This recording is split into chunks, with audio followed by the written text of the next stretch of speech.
sebagai seseorang yang pernah jadi wali kota, pernah jadi gubernur, apa tuh penyebabnya? Apakah karena sistem kontrol dari pusatnya nggak ada, artinya publik nggak ngeh, ataukah karena memang greed di level daerah itu ada raja-raja kecil? Apa tuh kira-kira yang membuat daerah itu jadi seperti itu? Sudah saya maju ya. Ya. Ini Ji, dalam Islam tuh ada inamal amalu biniat ya. Jadi lu niatnya apa?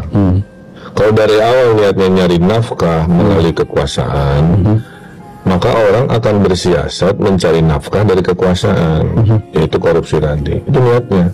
Saya ingin kaya gitu. Pengabdian, pelayanan publik itu nomor 2. Modusnya itu banyak. 1, jual beli jabatan, ada 50 juta per lurah, 200 juta per camat, 500 juta per kadis, itu satu golongan. Ada yang gratifikasi proyek, minta 7%, 5% di depan. Ada menduitin izin, ya, ada nyuap orang, macam-macam lah kira-kira. Nah, makanya nasihat saya ke generasi muda ya, kalau memang supaya itu praktis, mendingan selesai dulu lah dengan diri sendiri gitu. Jadi saya sebenarnya nggak merekom orang yang kurang mapan ke politik praktis, karena di dalam kekurang mapanannya dia akan bertemu dengan sebuah atmosfer bisikan, godaan, tawaran untuk mencari nafkah di luar yang sewajarnya tadi. Saya sebelum wali kota sudah tanda kutip ya memapankan diri, bukan kaya tapi cukup. Saya kan punya arsitek 50. Kayaknya sebagai seorang arsitek sih memang reputasinya ada di level mengagumkan. Iya. Nah, jadi kembali ke argumentasi tadi, saya bisa ceritakan modus-modus tadi ya selama 10 tahun, karena dari 27 kepala daerah Jawa Barat itu belasan ketangkep kan korupsi. Dan saya pelajari modus-modus mereka. Nah, jadi kembali menurut saya ya, karena niatnya dari awal bukan pengabdian murni, tapi ingin cari nafkah, maka mentalitas mencari nafkah, ngeduitin semua kesempatan itu akhirnya menjadi sebuah cara. Apakah mendinastikan supaya korupsinya bertahan, ngatur orang-orang yang tidak kompeten tapi asal nyetor kan, dan akhirnya jadi siapa yang dirugikan ya demokrasi dan masyarakat gitu. KPK geledah rumah Ridwan Kamil, mantan gubernur Jawa Barat terkait kasus korupsi BJB atau Bank Pembangunan Jawa Barat Banten. Hah? Masa sih Kang Emil ini korupsi? Padahal Kang Emil ini kan terkenal sebagai pejabat yang santun, sopan, jujur, bersih, baik hati, kerjanya bagus, nggak neko-neko, pinter. Tapi masa iya Kang Emil ini korupsi, atau sengaja dijadikan tersangka korupsi, atau gimana, atau dituduh gimana? Aduh, nggak tahu gimana ini ya. Menurut netizen gimana? Kang Emil ini bener-bener korupsi atau bagaimana? Ini sih terkait kasus markup pengadaan iklan Bank BJB yang merugikan uang daerah senilai 200 miliar. Wow, 200 miliar. Ya, mudah-mudahan KPK benar-benar menyelidiki ini sampai tuntas dengan benar. Kalau memang Kang Emil ini bersalah, ya harus diproses secara adil. Kalau memang nggak bersalah, ya semoga yang salah siapa itu ketangkep ya. Kita doakan semoga Kang Emil ini baik-baik saja. Saya sih nggak curiga ya kalau Kang Emil itu korupsi, karena kelihatannya Kang Emil baik-baik aja, nggak bermasalah sebagai pejabat, ya kan? Kalau menurut netizen gimana? Kang Emil ini bersalah atau enggak ya?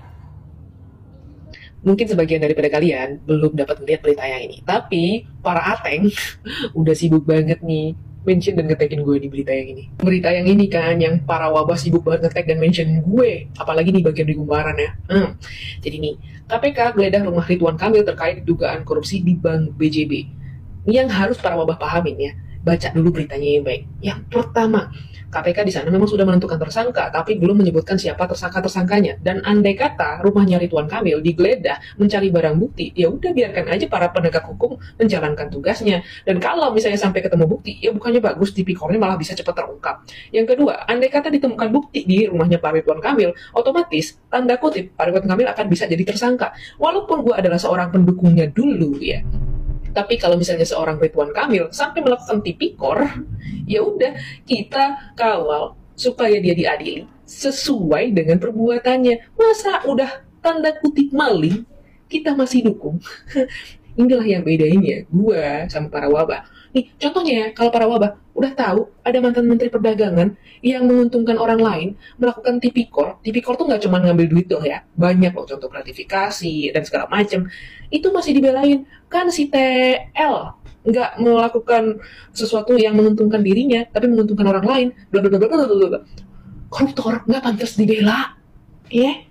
Yang ketiga, ya, di kaum kumparan nih, karena gue kan lihat berita di kumparan nih, kaum kumparan emang super duper ajaib. Nih, gue jelasin kenapa ajaibnya. Tukang tahu Japan, masa sih barisan Prabowo pakai baju oranye? Ini nih artinya ya, tukang tahu Japan. Kalau misalnya orang yang ada di barisannya Pak Prabowo juga mah kena juga hal-hal yang kayak gini, artinya Pak Prabowo itu tidak pilih-pilih dalam memberantas korupsi, dalam menegakkan hukum. Harusnya lu tuh bersyukur punya presiden yang gak mementingkan kepentingan kelompoknya, tapi mementingkan kepentingan rakyatnya. Ini ya para wabah, kalau lu orang berpikir bahwa gue akan nangis di pojokan gara-gara Ridwan Kamil dijadikan tersangka atau terkait kasus korupsi atau whatever it is, lu salah besar. Gue malah tertawa ketika ada koruptor yang ditangkepin. Kenapa? Koruptor adalah maling uang rakyat. Koruptor adalah orang yang rugiin lu sebagai pembayar pajak. Ngapain lu belain coba? Walaupun dia ada di kelompok gue, tetap aja namanya orang salah harus tetap menanggungjawabkan perbuatannya. Ridwan Kamil dugaan korupsi, gila. Ini Pak Prabowo ini tidak mandang bulu. Padahal Pak Ridwan Kamil waktu Pilpres kemarin, dia itu orang kepercayaannya Pak Prabowo. Dan sekarang KPK geledah rumah Pak Ridwan Kamil, dugaan korupsi. Padahal tahun 2024 kemarin, Pak Prabowo itu usulkan Pak Ridwan Kamil untuk maju di calon gubernur Jakarta, dan dia kalah. Dan sekarang KPK geledah rumahnya dia karena dugaan korupsi. Kalian tahu nggak alasan KPK geledah rumahnya dia itu karena ada petunjuk gitu loh. Karena ada petunjuk bahwa dia itu ikut terkait. Itu makanya KPK itu cari bukti dulu di rumahnya dia. Apakah dia itu terkait korupsi tersebut atau enggak. Ini kalau misalnya Pak Ridwan Kamil ini terkait korupsi, wah ini Pak Prabowo ini benar-benar tidak memandang siapapun orangnya. Padahal kan Pak Ridwan Kamil itu membantu Pak Prabowo untuk menang menjadi presiden. Dan sekarang dugaan korupsi. Ini artinya siapapun orang yang ambil uang rakyat, Pak Prabowo itu tidak memandang siapapun dia. Dan Ketua KPK juga menjelaskan mereka sudah punya tersangka, cuman belum diumumkan siapa tersangka itu. Kita tunggu info lebih lanjut ya, apakah Pak Ridwan Kamil ini ikut terkait dalam korupsi ini. Kabar korupsi lagi, kabar korupsi lagi, kabar korupsi lagi dari negeri kita tercinta Indonesia Raya. Kali ini KPK tetapkan Sekjen DPR RI sebagai tersangka korupsi pengadaan rumah dinas.